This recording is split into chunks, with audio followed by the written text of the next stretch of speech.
Hello, everybody. Welcome to another episode of the Thriving Adoptees podcast. Today, I'm delighted to be joined by Doug Henderson. Looking forward to our conversation today, Doug. Thanks. Me too, Simon. Yeah, I I heard we were just talking podcast, Doug and I, before I hit record, and I listened to one of my favorite authors being interviewed, and the guy welcomed him onto the show, and he didn't say anything in return. So the host said, "Welcome to the show." And the guy said nothing. And then luckily there was a slight lull, and then the guy picked it up, right? Oh, When he yeah, realized that his guest wasn't going to give him an answer to the welcome. yeah, It was a funny moment, but it was just that little split pause before the host dived back in. yeah. So, thriving adoptees, what comes to mind when you hear the name of the podcast, Doug? Well, my first thought in almost a sassy way was, well, it's about time.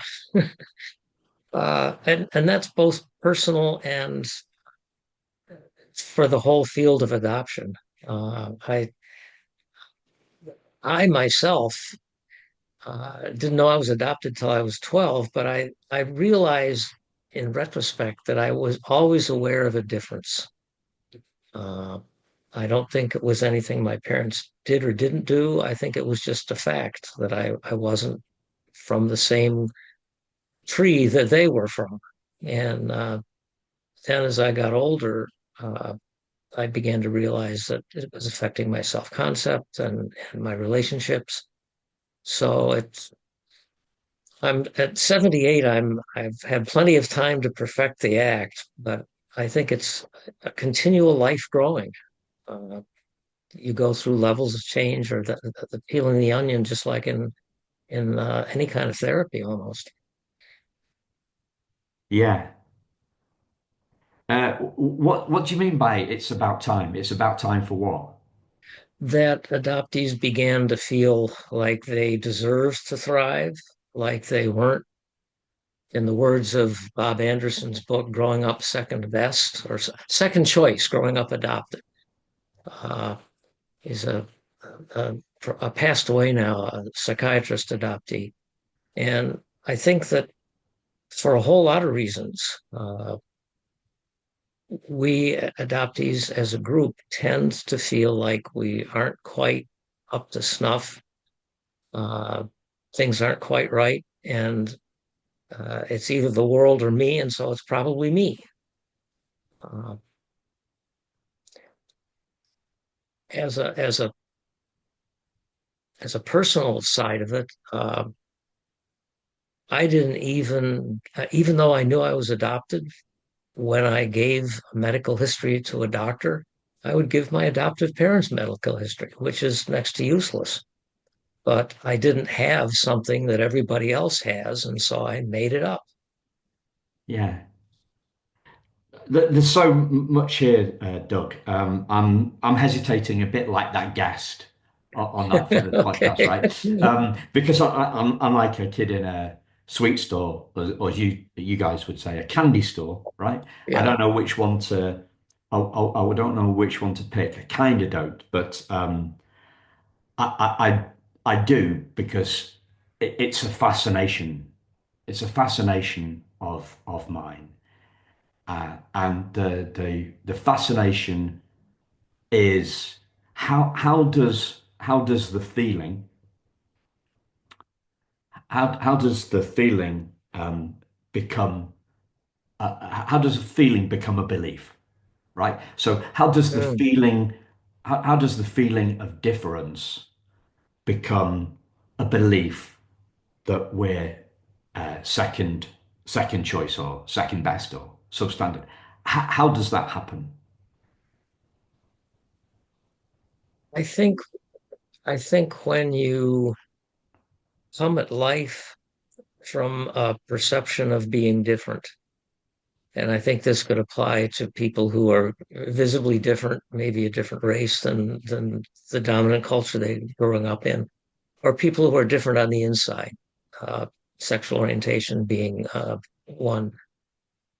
you're looking for people who are like you, and you don't see them. Uh, for me, the title of the book that I published about 3 days ago on March 3rd uh, is a line that I wrote the night I met my first birth sister, which is, there are more like me. I had gone 30 some years without ever seeing somebody who looked like me. Uh, and it's like it's like the frog in the water that's slowly boiling. People who grow up in a family where they know uh, half a dozen or more birth relatives. There's pictures of relatives on the wall. There's legends about Uncle Harry, who was a musician. And you say, well, that's maybe why I like the piano. I'm like Uncle Harry. And we adoptees in a closed adoption like mine was, uh, we don't have any of that information. And when you don't see a reflection of yourself out there in the world, uh, you begin to have problems with your reflection. And the more, I think it develops first as an internal thing. I don't feel right. When you start feeling that way, I think it changes the way you behave. And that affects the way other people behave. And it becomes kind of a, I just had the image of a mouse in a wheel running and running. Once it gets started, it's hard to stop. And for me, the stopping began when I said, I've got to find out the truth about myself. Yeah. I still got to press you a little bit Okay. further on on the fact that feelings become beliefs, Yeah. and how does that happen? I don't know, right? I don't know. I can I've got a theory, and I'm literally I'm literally asking you just to to compare theories, right? Um, and and I'm doing that because I'm underlining something that I've been talking about quite a lot over the last, well, not, I've been talking about it frequently, but not in depth over the last 4 or 5 months.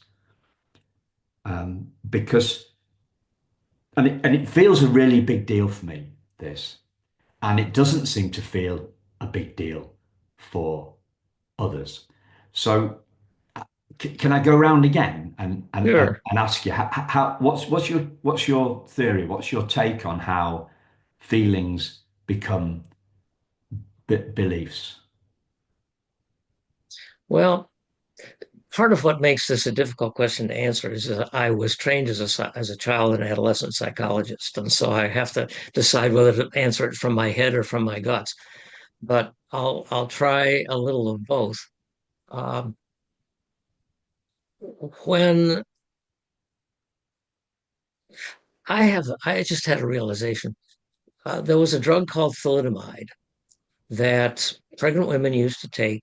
It was an anxiety reducer, and it was legal in Europe, but not legal in the United States. People brought it into the States anyway.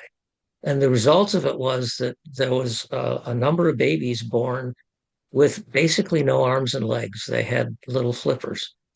And all of the literati, the knowledgeable psychologists and physicians and everybody said, "Oh, these kids are going to have a terrible time. Uh, they're not going to be able to do things." And I'm not at all minimizing their problem, but a friend of mine who happens to be an adoptive mom was a teacher, and she was the aide for one of these girls, and the girl was psychologically amazingly intact because she felt okay in her own body. She wouldn't miss her arms and legs like most of us would if we had them and all of a sudden at 8 or 10 or 60 we would lose them. So you you start off with what you are and who you are, and then you look for people like you. And if you don't find any, um, this is not getting me where I thought it was going to get me because I'm coming about the fact that she turned out to be remarkably healthy, and I'm afraid a lot of us. I'm not so sure that a lot of adoptees come out of it that way. So, boy, there was a dead end, Simon. Yeah. I So thought it was. the way my theory on this is that uh, the feeling uh, because we're feeling beings first, right? And Mhm. because a lot of us are relinquished as infants, babies, 1 day old, 5 weeks old, whatever. You know, we have no memory, we have no words for the Words. relinquishment, right? So but somehow we feel there's something not quite amiss, and then our brains spot spot a difference, you know, as a thought, and then that thought gathers other thoughts around it, like a snowball, right? So and we're involuntary. We're not doing this on purpose. We're not making a word.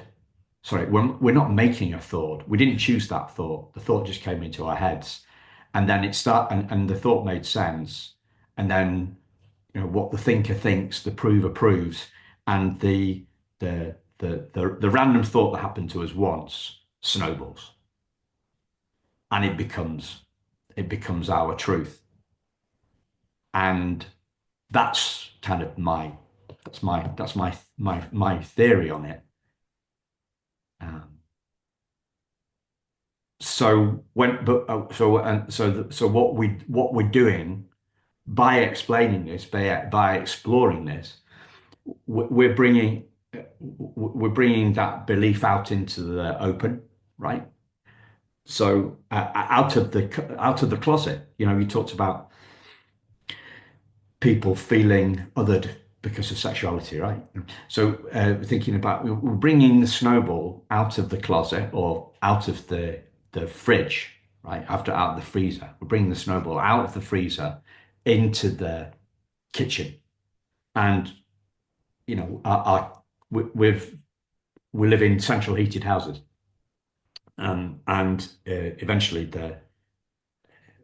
when we bring the snowball out into the kitchen, it it melts, and then it melts to a puddle, and then there's nothing there because it was a belief made of thoughts. Mhm. It wasn't the fridge, right? Yeah, yeah, It wasn't the yeah. fridge that is solid. Um, it was a belief, and the belief was thoughts. And the reason that that's a really big deal for me is because, in my experience, it's quite a lot easier to change a belief than it is to change a feeling. Changing a feeling, forget it. Once you've got it, once you're feeling it, once you're feeling it, it's got a half life, and it's a sensation in the body, and it's going to be there until it decides to go. So in my view of the world, beliefs are easier to bust than feelings are to change. I think you're right. What I see there is that those beliefs that I'm different and that I'm not okay uh, come about for adoptees because we don't see a mirror out there. We don't see ourselves anywhere. And uh, what I liked about your ideas was that that's kind of like being in the freezer because it's a closet Yeah. for one group, but I mean it's an isolation where it's not in touch with reality. And for Yeah. me, the way I began to change my thoughts, and I think, this, come back to that. The way I began to change my thoughts is when I did my search and I found out, why I was conceived, why I was not kept by my birth parents, why I felt different wherever I went.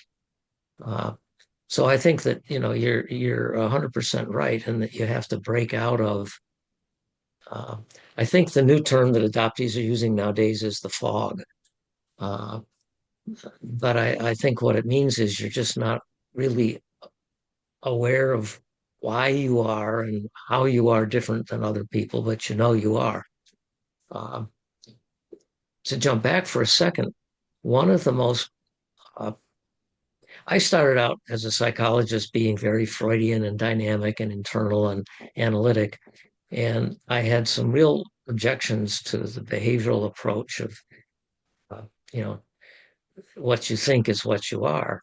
But that's been proven to be a really successful approach if you have a fear or a desire that you would like to reduce or a fear you'd like to reduce.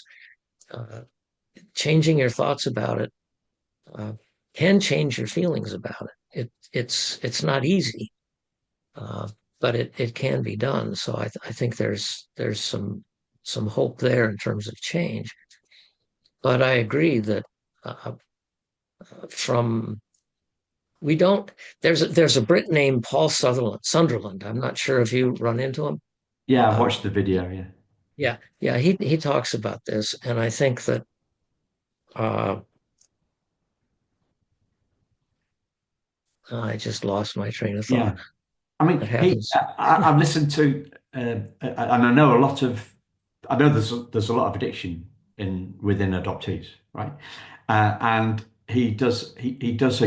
great, he does a great job of describing the psychology.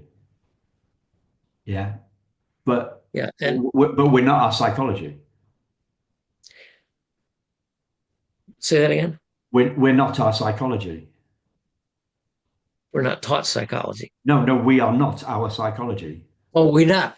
Okay, yeah, yeah, that's true. Uh, but I think what I like about Sunderland is, and the reason he describes adoptees as being often addicted is that the model of addiction that I like, and I've been sober since 1978, is that when I was drinking because there was something missing in me, and I needed to fill it with something else. Uh, and I filled it with the good thoughts I had when I was drinking. And I think that that's we're kind of working around that same idea of feeling different and wanting to not feel different. Uh, So what was and missing? What was missing? What was in the hole? I think it was feeling that I was okay, that I was an adult, that I was lovable. Uh, I really didn't think I had any of those things except when I was drinking. I was very affable and friendly, and they'd sit me on the fraternity house piano, and I'd sing limericks and tell dirty jokes by the hour, and I was very entertaining. And I learned by that to think that that's what I needed to be okay, to be accepted. And what sobriety has meant to me is that I don't need something outside of me like that. I'm sufficient internally and on my own. Uh, and again, that's what I tend to see in a lot of the adoptees that I know. Uh, I ran a support group for adoptees and birth parents who were looking to meet for about 10 years and was active for many more years than that. And that's that's why I stayed involved in adoption activism, and I ultimately finished the book that I wrote about it, because most people don't understand that, and adoptees need to understand it, and I think the general public does Yeah. also. So the back to the feeling belief stuff, right? The Yeah, reason why yeah, it's a big yeah. deal, the reason why it's a big deal is something that I heard from Gabor Mate, and he talks about the the feeling of not being enough is actually a belief that we're not enough.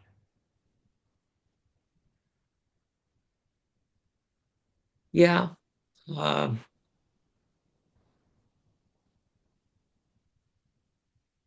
I had something in my head just then that uh, when I was in therapy, I had lots of therapists who didn't understand the facts of adoption, possibly because I didn't tell a fair number of them. I didn't think it was important myself. Uh, That's the fog, and that's a common thing. yeah, That's common for us. That's common, that's for me. That's for pretty much every adoptee that's been on the show. yeah, The fog, and it's that you've mentioned Freud, but it's that Jung quote, isn't it? Until we make the subconscious conscious, yeah, it will rule our life, and we will call it fate. Right? We yeah, we are yeah. we are unaware we have no cognitive, we have no memory of Mhm. the relinquishment. We have no words, and the relinquishment happened before we had any words for it. So it is subconscious. It's down in our, what's it? Is it down in our middle brain or reptilian brain or something? Reptilian, yeah, Yeah. yeah. So that's the thing. And coming out of the fog is when we realize, when we become conscious of the trauma that was previously, of the source of the trauma that was previously unconscious. My previous thought came back to me, and that is that for most of my childhood, adolescence, early adulthood, I shut off my feelings because they were painful. And I didn't realize that when uh, feelings are like the waves on an ocean. You have high and low, and if you tamp out the low because you don't want to be depressed, you also tamp out the highs, and you're not really happy. And I was kind of a robot. And when I got into therapy finally, with someone who was dealing with what was bothering me, that I was not feeling those unpleasant, painful thoughts, I kind of went to the other extreme, and I was crying at Coke commercials. And I realized, I kind of came back to a more stable basis, but I realized that when I wasn't feeling okay, I was tamping down the Yeah, breadth of my emotions and living kind of a shadow life. yeah. And And that's the that's booze. That's suppressing. That's what the booze does. Have you come across Pamela Karanova in your work? no, Okay. no. So she's an influential uh, adoptee. She lives down in Kentucky. She does fantastic work for us adoptees and others, right? She's a real advocate. She too um, had was an alcoholic or had those, whatever. How can't remember exactly how she described it. So I hope I'm not doing a disservice here. But what changed the world for her and her drinking was when she realized, or when she stopped suppressing. She stopped suppressing her emotions. Yeah. Um, so I talk about this when I think about this. I think about s- coming out of the fog, seeing the storm clouds of the trauma, right, for the first time because they've been hidden. They were hidden by the fog, and then the rain starting, the rain being a metaphor for us for our tears, and we think we're going to drown in our tears, Yeah, and that's why we suppress the yeah, stuff. yeah. Yeah, In fact, I had two experiences, both uh, not part of therapy, at least one of them not part of therapy at all, where I lost something. Uh, it was a girlfriend in the first case. And when I realized that I had lost it, I sobbed and cried for 2 hours. And I didn't know what was happening. I knew that I had lost her through drunken behavior of my own that was not something I was proud of. Uh, I would never get her back. And I thought, I can't live like this. I can't. And, uh, and the other time was about uh, giving up an inappropriate need for sexual behavior. Let's put it that way. uh, and when I realized that I was uh, doing something that was harmful to me, I had the very same thoughts. If I can't have this, I can't live without it.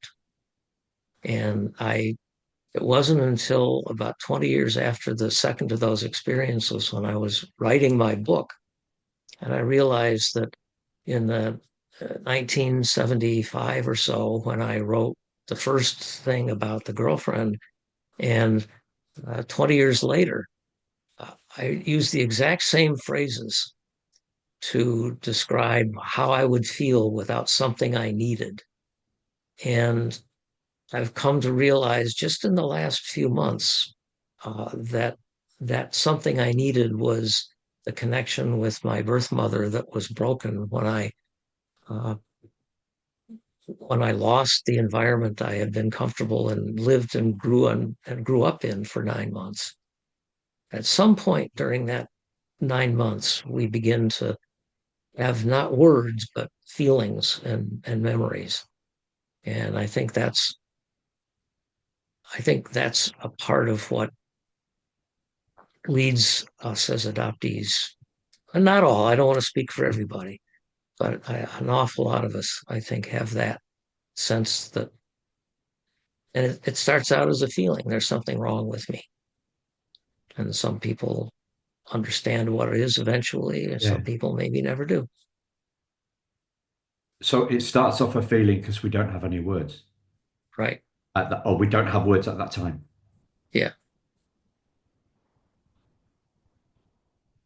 and then the mind is a meaning-making machine. We were talking about that again before we started, didn't we? We're talking about Yeah. mind filling in the blanks Hmm. and proofreading, and we see the words that we see the correct words rather We than want to the see. incorrect It's the words. word. Yeah. We were, Words we yeah, want to see. unless we don't, right? You were talking about doing proofreading for friends and colleagues, weren't you? Yeah, and Well, you're good I at think spot. yeah, I think I was good at seeing those kinds of things. What I wasn't good at for a long time was looking into myself. Those were external errors on a printed page.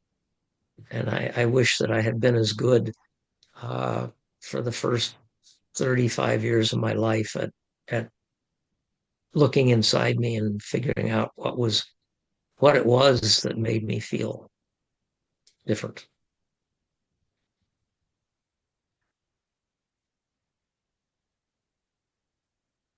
You mentioned the word self-concept at the Yeah. start, which was kind of the second. one that jumped, the second thing that jumped out at me. Yeah. So, what do you mean by self-concept? Well, for me, and I'm going to give you the personal answer rather than the psychological answer. Right. In my history, my adoptive parents got married in 1940.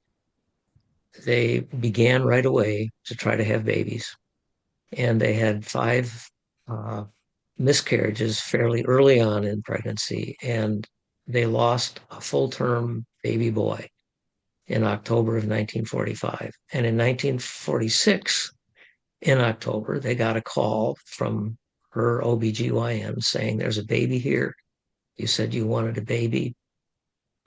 And so they saw me and they adopted me. And I didn't realize fully until maybe 5 or 10 years ago that my job in that family was to keep my mother happy, to fulfill the role that uh, all of those babies she lost were going to fill in her life. And so that was my prime purpose in life, to be in that family, especially for the first 5 years, because 5 years after I was adopted, they had a child of their own. But my role in the family had been set at that point, and I didn't understand it. I knew that humor was something that uh, I was good at, but that's my self concept developed, and everyone's self concepts develop in the relationships that they have with those that they live with and who raise them, especially in the early years of life. I don't know whether that helps or not, but I mean, that for me, uh, on my internship, I was a third year graduate student in psychology, and I had a year internship. And that's when I got into the really meaningful therapy. And one of my supervisors said something to the effect of, "Doug, you just have a way with older women that just is amazing. I don't understand it, but you just seem to understand them." And looking back, I didn't understand where that may have come from, but I think that was, part of my self-concept was I have to entertain people, and I can do it by being humorous. That's part of where my self-concept came from. Yeah. Another part of it was that I wasn't fitting in, and that I had to do my job to be accepted. When was the moment when you realized you didn't need to do that anymore?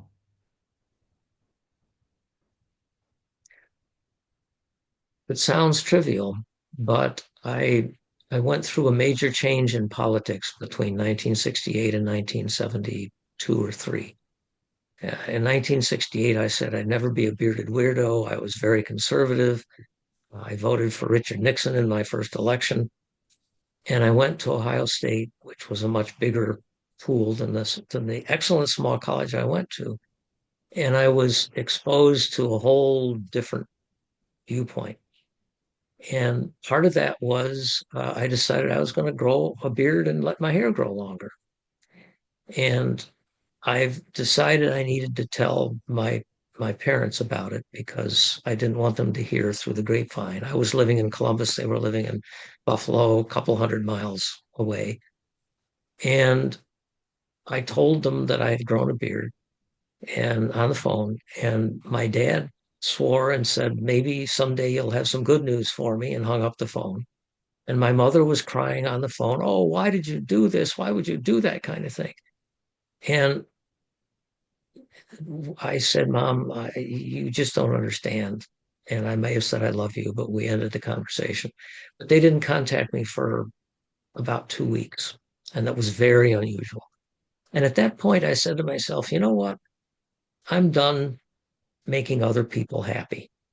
I have to do what I need to do for me. And in the conversation, I said to them, "What if I brought home a girl in those days that I wanted to marry. Would you say that you didn't approve of her and I shouldn't? This is my life. And I said that to them, but it took me a couple of weeks to say, okay, I am me. Uh, I was probably all of 23 at the time, maybe. But I still didn't feel like an adult. But I felt that's when I felt like I have to do what I feel Yeah, is right and what pleases me and not somebody else. yeah. We were talking earlier on about changing beliefs, and I'm saying it's easy to change your belief. Um, I don't think that's quite right. I think beliefs change easier than feelings. Do you know what I mean? You didn't. It Mm. sounds like you didn't make that belief happen. It was their reaction, that that strange reaction to Yeah, your beard, that that changed. That changed the belief that you didn't need to fit in. You're going to yeah, do it your own way. So it wasn't like a conscious, like I'm going out to the to the shop now. I'm going out to the store now. I'm going to pick up some bread, and while I'm at it, I'm going to change my beliefs. Just when I turn around the corner of Fifth and something yeah, Lexington Avenue, or like, do you yeah. mean it doesn't beliefs don't change like that? They happen when you see something new. You see something new, and Mm. you just think, well, that's not right anymore. I'm not going to Yeah, do that no more. yeah. And I think you have to want to do it also. You have to be motivated to change. Uh, I think that uh, Did you have any choice about that change? I don't think you. I didn't Being feel like I motivated to did, change but that. I could have, I think uh, at an earlier age, and I just remembered another similar thing that I obviously didn't take quite to heart, but there were times when I would do what my parents wanted me to do, maybe reluctantly, but in order to keep a roof over my head. Uh, we had another similar event when my father, I wanted to be uh, a minister, and he was happy with that. And then I wanted to be a psychologist, and he was happy with that. But then when I told him I wanted to be a social worker, he blew his top. Uh, and I had the sense at that point, and that was in 1966. I was 19, maybe. Uh, I realized, well, I'm just going to have to make my own decisions. But I, I, I had to make it again a few years later over the beard business. So I was motivated to change, but Listeners, Doug's still got a beard, but he hasn't got long hair. You wanted to know, right? yeah, it's well, that's another fun thing. I had really, really curly hair. It wasn't until the 1970s when I saw another white man who tased his hair up in what we used to call an afro or a natural. And I've worn my hair that way ever since. As it's gotten grayer and it's got less curly, so it's shorter now. But there's a picture actually on the cover of my book of me with hair, and it was probably 5 or 6 inches in a big booth around my head, kind of like Link from the Mod Squad, if there's anybody who remembers that show. Okay. Sorry, I don't remember that one. Um, Okay, so that's an American show. yeah. Um, Presumably a 70s show, was it? 60s? Pardon? Was it a Yeah, 60s show, yeah, 70s show? yeah, 60s show. yeah, yeah, yeah. So you said you've been sober since 78. What was the catalyst to sobriety? Um, that I realized that I was doing things under the influence of the addiction. And it was alcohol, but it could have been other kinds of things that I would never do when I wasn't drunk. And I did things when I was sober to be sure that I would be able to drink frequently enough and often enough. And I'd had the realization for a while because there's a drinking problem in Wisconsin. We have a lot of uh, cold winters, and a good way to get through the winter is to drink. But uh, every few months in Wisconsin, there's an auto accident, one car accident late at night. Car went off the road, hit a tree. Driver was killed, but there were still cold beers in the cooler next to him. Uh, and I realized on a Sunday morning, sobering up with a beer sitting in the bathtub, that I could not drink anymore, or I would end up, that would be my best ending. My worst ending would be I would take out a family and have to live with it. And it was fear that that would happen. And I said, I can't do this anymore. And it was only maybe the 50th or 60th time I had quit drinking, quote unquote, because it hadn't hit me in the gut yet that that's where I was headed. And so uh, I used AA for a while, but I think fortunately I was only psychologically addicted. I wasn't physically addicted yet. I didn't go through the withdrawals and the shakes and all. Physically, I went through it mentally. Why do I have a land and a forest that I love if I can't have a six pack with me when I'm walking through the woods? So I realized I had to give up something that was dangerous for me. And I think that's not unlike uh, growing my beard. It wasn't dangerous for me. It was what I wanted to do. And the danger was that it would offend my parents. And I'm sorry, mom and dad, but if you throw me out of the family bill over this, let's be clear who's doing what to who. I'm making a choice. And so are you.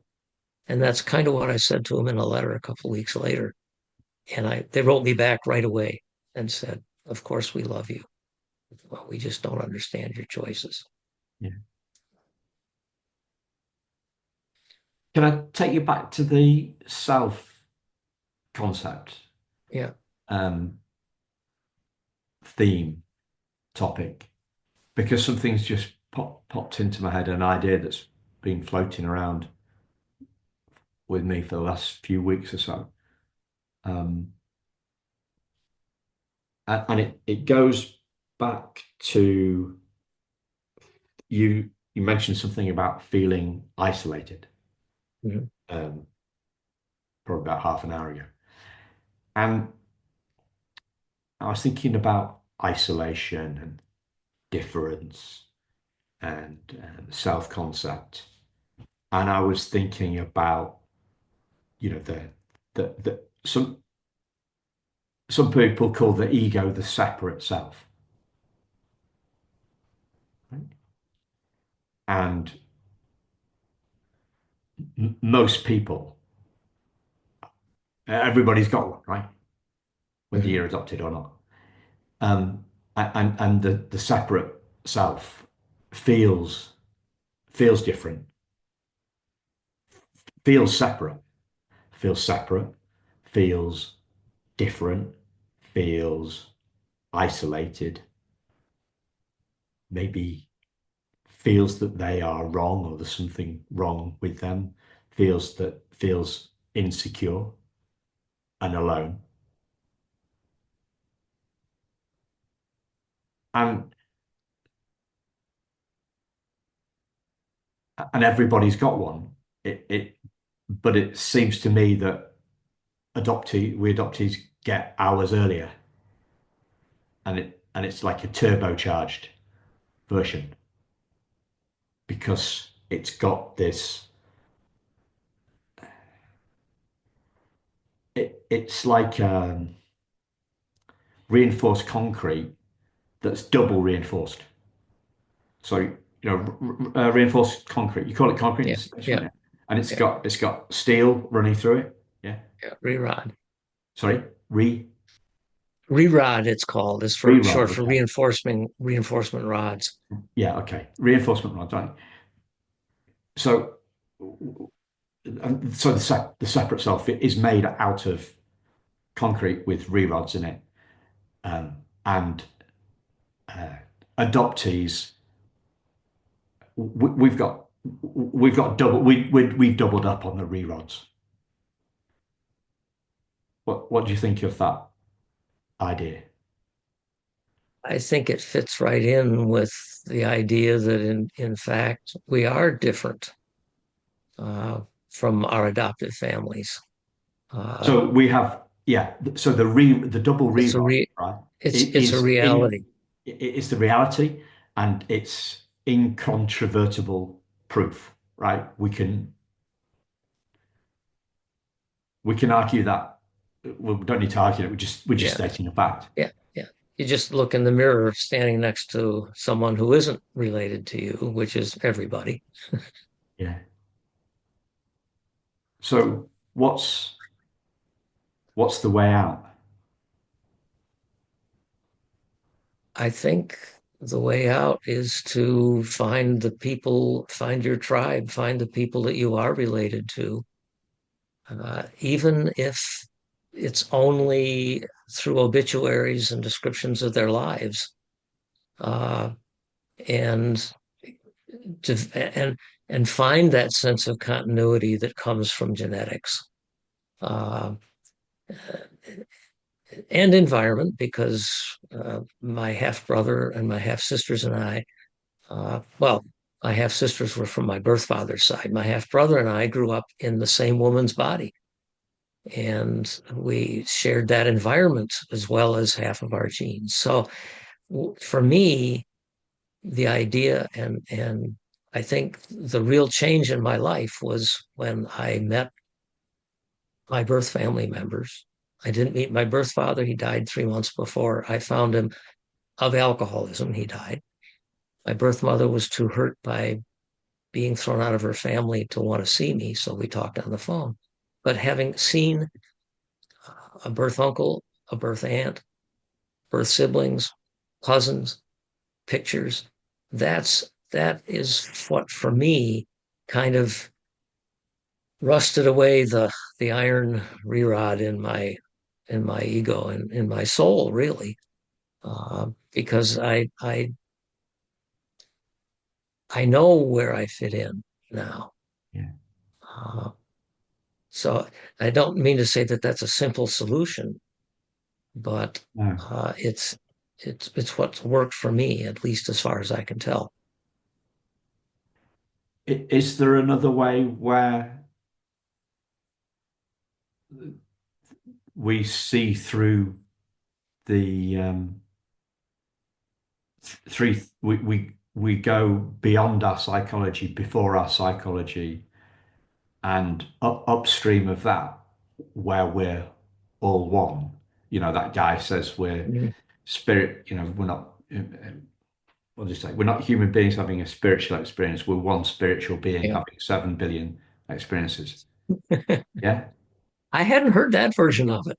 I think it was, oh, I don't forget who now, saying we're not humans having a spiritual experience, we're spirits having a human experience. But that version Yeah. I like even better. Um, I think you're asking me what if you can't have a reunion, what else is there? And what else there was for me was in wanting to search and realizing that I was adopted and different. When I started going to search and support groups and met other adoptees and realized that, Yeah. there's a people who have had the same experience I have. And meeting Yeah. the first birth mother. It's the dissolution of difference, isn't it? Yeah, yeah. I'm not different Yeah. than the whole world. I'm different in the same way as this group of men and women that I'm meeting are. Yeah. And for me also, it was a major experience to meet a birth mother at a meeting of ALMA, Adoptees Liberty Movement Association in New York City. I sat down next to a birth mother unknowingly, and uh, there's a long story about that, but uh, it was the first birth mother I'd ever talked to, and she was looking for the child that she had surrendered for adoption, Yeah. and that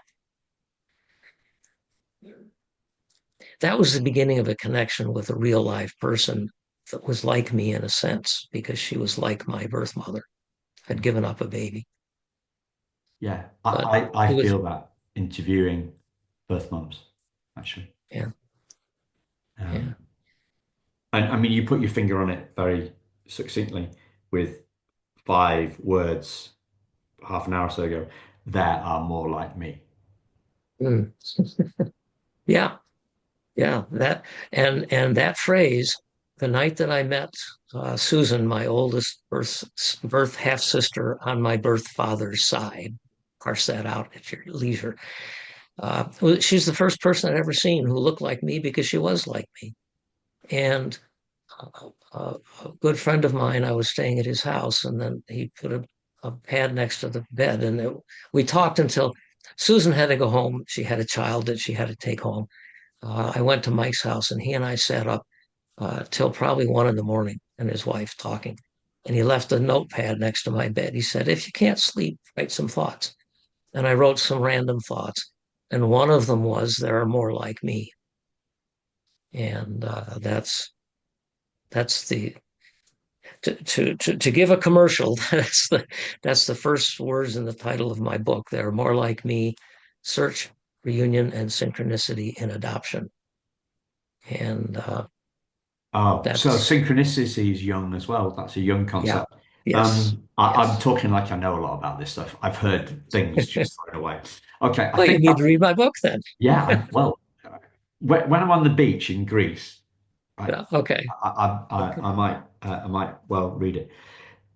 People say, "Do you read my book?" You read? No, but I listen to audios a couple of hours a day. Mhm. So I think I've got uh, I think I've got a tie up between Okay. our two different routes that we've been talking about in the last 5 minutes or so, Okay. right? Yeah. Oh, good. Yeah. And I think I've got some examples of it so that it becomes like a reality rather than just Simon spouting some theory. So we've got on one hand we've got uh, physical oneness or lack of difference or sameness, right? Or relatedness. So those are kind of 4 things. That's what seems to be the essence of um, your experience and how you've explained it to me. And what I'm talking about is a different sort of oneness. It's more like a spiritual oneness. And what I mean by that is I was going to give one of my own. Okay, well, I'll start with that one first, right? So I had a felt spiritual oneness with my birth mother reading a letter from her that was written 50 years before I before I read it. Wasn't intended for me, and and I was reading it 10 years after her death.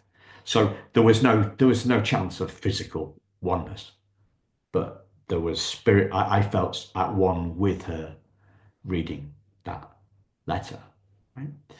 Um, I was listening to a podcast today about spiritual practice, and the guy was saying, "Well, I go to church because I love singing in unison." Right? So that's a spiritual oneness. I guess you could say that that's a physical oneness as well. Can you? Probably both of those two Mhm. things because you're together in the group. Um, and then and I've had that oneness feeling in a rock concert. You know, like when everybody's going together, you've got physical oneness uh, and and spiritual oneness. And I've also had that in rugby stadiums when they sing their national anthems and national anthems that aren't my national anthem. Right. So I'm listening to I'm not French, right? But I'm Yeah. listening to the French national anthem and I'm crying like you did when you were watching Coca-Cola commercials, right? So yeah, it's all about oneness, and oneness is the dissolution of the separate self, isn't it? And if I was to put one thing, say one thing about what heals based on 537 interviews, right? It's that the oneness thing, the spiritual thing, is is far more powerful a theme and a force in our healing than psychology is. The spiritual is far more healing than the psychological. And we're looking at both here. I'm not saying what I'm Mm. not saying is forget the psychological. I'm saying that it edges it. It edges it on the basis of what other people have told me. Not Mm. so I'm getting my summation from what they said, and maybe my own worldview plays into. Maybe I'm making that up. Maybe I'm seeing that because the what the thinker thinks, the prover proves. Oh, I like that. Uh, I'm aware, and I even mentioned about my woods when I built a little cabin in the woods that I own, and when I'm out there, I feel united with nature and with the world, and part of that. Uh, so I, I, what is it? There are many ways to the top of the mountain, Yeah, uh, and lots of ways to look at at yeah, life. And for me, the spiritual one is very important. I wanted to be a minister for a while until I realized what I thought was religion was just largely social customs. And but the essence of religion, I think everywhere is the same. It's the a version of the golden rule or karma, or what goes out comes back. Uh, and that's been an important part of my,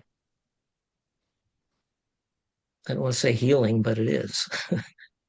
Uh, yeah.